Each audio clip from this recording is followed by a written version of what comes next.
Pay close attention. The news you're about to see is fulfilling Bible prophecy.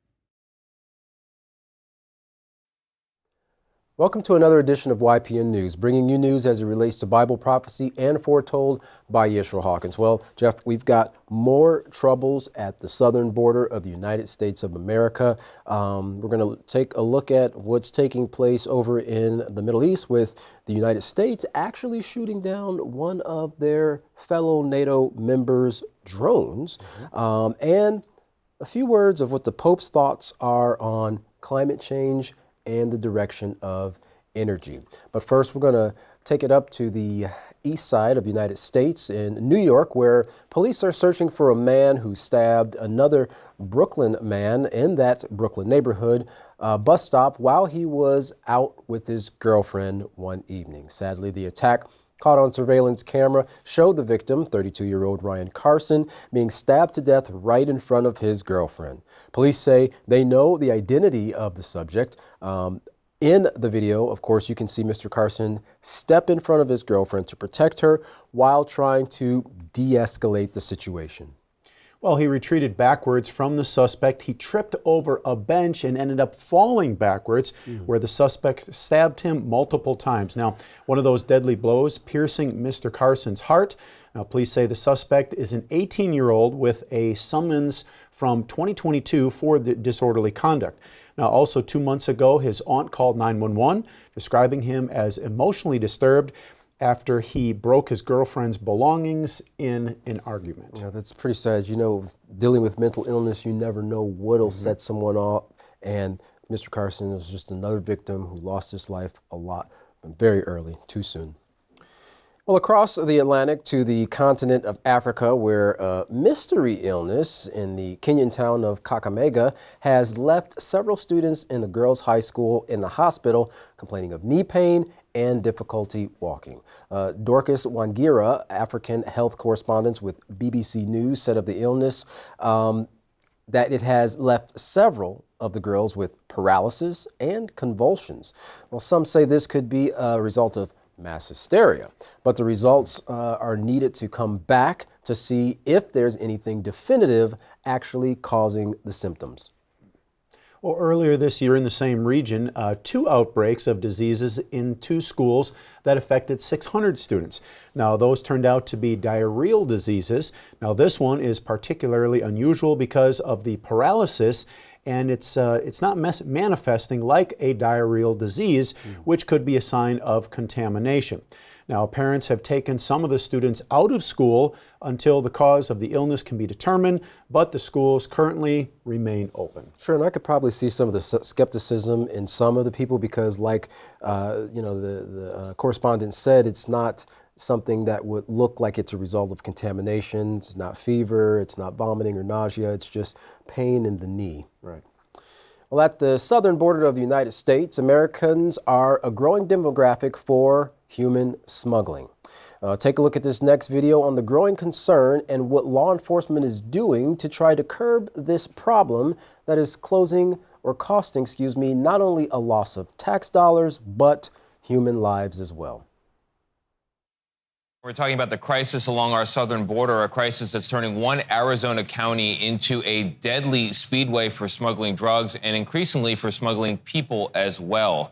This county in a rural area along the border is where migrant smuggling is rampant. It is very, very common, and investigators say the growing business is run by drug cartels. And most of the smugglers, they're American citizens, often recruited on social media, some of them very, very young. Chris Van Cleve rode along with deputies who are risking their lives at this point every night trying to chase down these criminals, and he joins us now. Chris, good morning. Good morning. These American citizens turned human smugglers are told to get out of Cochise County as quickly as they can. And investigators say they are often bringing people 3 hours north here to Phoenix. It creates dangerous situations on the roads. Nearly 20 people have died in crashes related to smuggling in that county alone.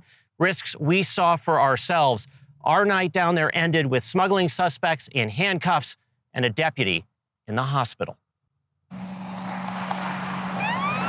high-speed pursuit near the border in southeast Arizona. It's just another night for sheriff's deputies trying to contain a problem turning rural Cochise County into a raceway for cartel-led human smuggling. It is 100% Uber for the cartels. The day started with us on patrol with Deputy Chris Oletsky, a 20-year Marine veteran who joined the sheriff's department about 3 years ago. Sir, how are you? He's part of a 5-man team focused solely on intercepting human smugglers. How often are you seeing high-speed pursuits? I mean, to give you an idea, I think it was this Tuesday. There were 5, I think, in about 2 hours, maybe 3 hours. 5 pursuits in just a few hours in a single county, covering about 6,200 square miles, roughly the size of Connecticut and Rhode Island combined, with 83 miles of Mexican border and just 99 sworn deputies. Approximately 70 miles. Chases like this captured on officer body camera video in May. The driver crashed and made a run for it as his car caught on fire. I can't see the release, hang on. With a migrant in the trunk. Get out, come on. Deputies managed to get him out unhurt. Smuggling and trafficking drugs, humans, it's every day. It's every day. County Sheriff Mark Daniels. And every time I hear a deputy or an officer or an agent said, we're in pursuit, we have a fare to yield, I cringe because right there, my citizens are placed in danger. And that's a reality. In October 2021, a 16-year-old suspected smuggler crashed into a 65-year-old headed to her own birthday dinner. She died. Last year, Arizona passed a strict new felony human smuggling statute trying to address the problem. The sheriff says the vast majority of the more than 400 arrested since are American citizens who came from out of town, many recruited by drug cartels using social media. Messages like these intercepted by investigators promising would-be drivers thousands to race migrants away from the border. We have over 100 juveniles in the last 18 months that we've apprehended in this county, smuggling, all the way to the age of 13 and 12 years of age. Down here, driving grandma's car, a friend's car, or mom and dad's car, down here. And it's social media. What is that doing to the quality of life in this county? There's no respect for human life going on. Cartels don't care about America. They don't care about you and I or anybody else that they're exploiting. They care about that dollar bill and power. It's a deal with the devil. It's a deal with the devil. Katan, it seems like the security is quite understaffed to handle so much of that. And then, as the police chief mentioned, the very young people coming, taking a car, their grandma's car, coming down there, and of course promoting these things on social media, thinking they're going to make a quick buck by smuggling some people across the border. That's right. And many people are losing their lives in these high-speed chases as a result. Well, we're going to continue talking about this southern border wall expansion as we turn it over now to our field correspondent, Larry McGee, who has some comments from President Biden, what he said in the past, and of course what he's having to do now regarding the wall. Larry, what do you have for us? Being at a loss for solutions doesn't stop problems from mounting. Increasing issues at the border have reportedly caused the present administration to reconsider its position, and there are allegedly plans to initiate construction in Texas on a new border wall. The problem is reportedly related to numbers, with the influx of those seeking asylum in the U.S. soaring faster than what the nation's infrastructure can absorb. On record, President Biden was quoted as being against the measure, with others among his staff, such as the Secretary for Homeland Security, coming out front to embrace it, citing an acute and immediate need to construct barriers to curtail immigration into the United States. For YPN News, I'm Larry McGee. Katan, Jeff, back to you. Well, you know, people from the other party might not like it, but it seems like Biden is kind of carrying on the work of his predecessor in getting that wall not only built, but expanded. Well, in northern Syria, a Turkish drone was shot down by U.S. soldiers stationed in that area. This was an unprecedented event, the U.S. taking down an aircraft belonging to one of its NATO allies. Defense officials from the Pentagon have reported that the situation began with 2 Turkish drones carrying out some airstrikes just a kilometer away from where the U.S. soldiers were operating in northeastern Syria. The U.S. reached out to Turkey's government to report their location and tell them to stop carrying out their mission as U.S. were fleeing threatened feeling threatened, having taken shelter in bunkers as a result of those airstrikes. Well, upon contacting Turkey, the drones were called off and did leave the area, but just 4 hours later, another Turkish drone was flying close to the U.S. base and firing on targets nearby. Now, the Pentagon said that over a dozen calls were made back and forth, giving the location of the U.S. troops and a warning if the drone did not leave the area, the U.S. would take action. And Katan, that's exactly what they did by scrambling a couple of U.S. fighter jets and up in the air, and eventually they did shoot down that Turkish drone. Yeah.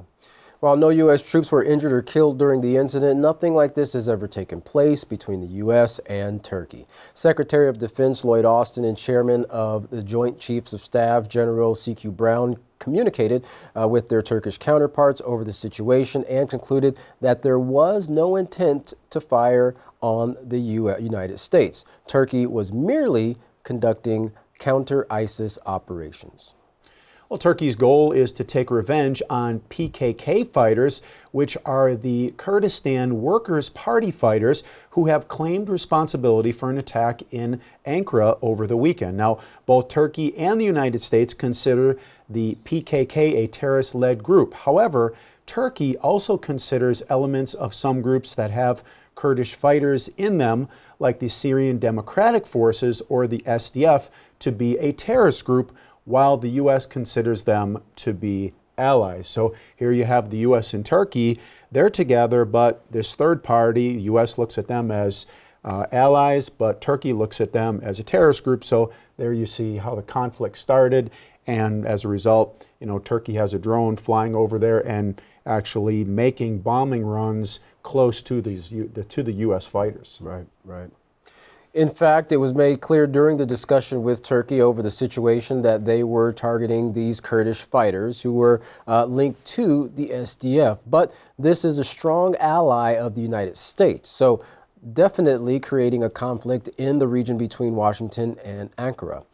What is not clear at this point is whether or not Turkey will carry out any similar drone strikes in the future.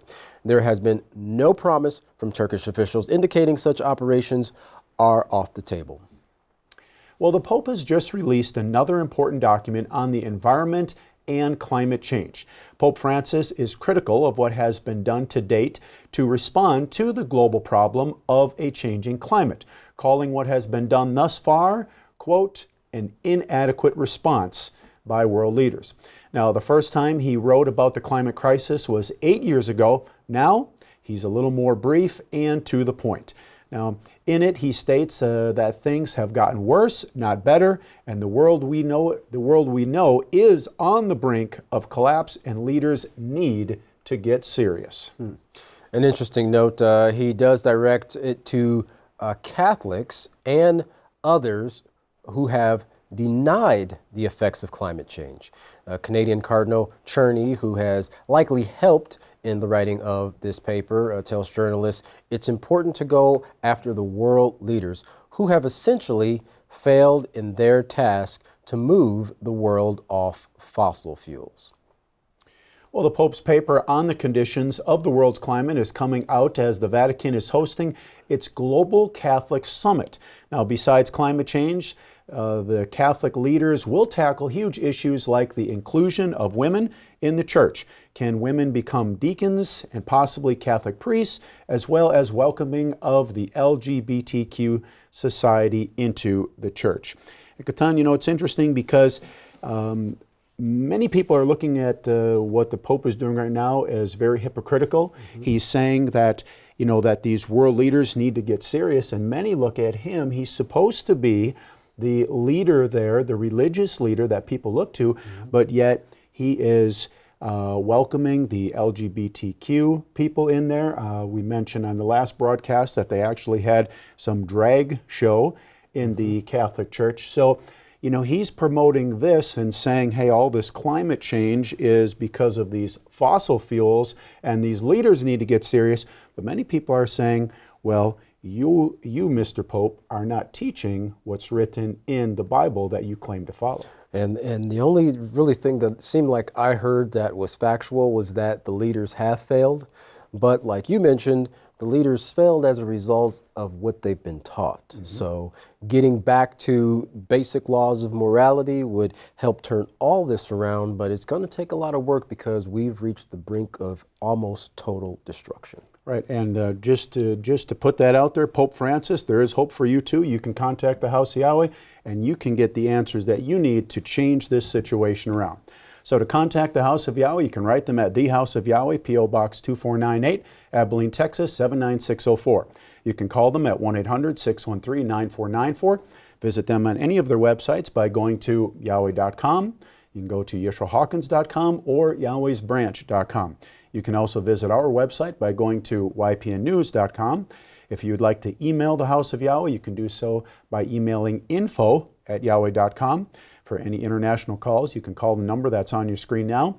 And once again, don't forget to go to the Israel Says program by going to yisraelsays.com, and the Ask Yisrael program by going to askyisrael.com. They're both free, excellent study tools. You can type in the keywords there and pull up pages of quotes from the books of Israel to keep you occupied. A very beneficial way to spend any extra time you have.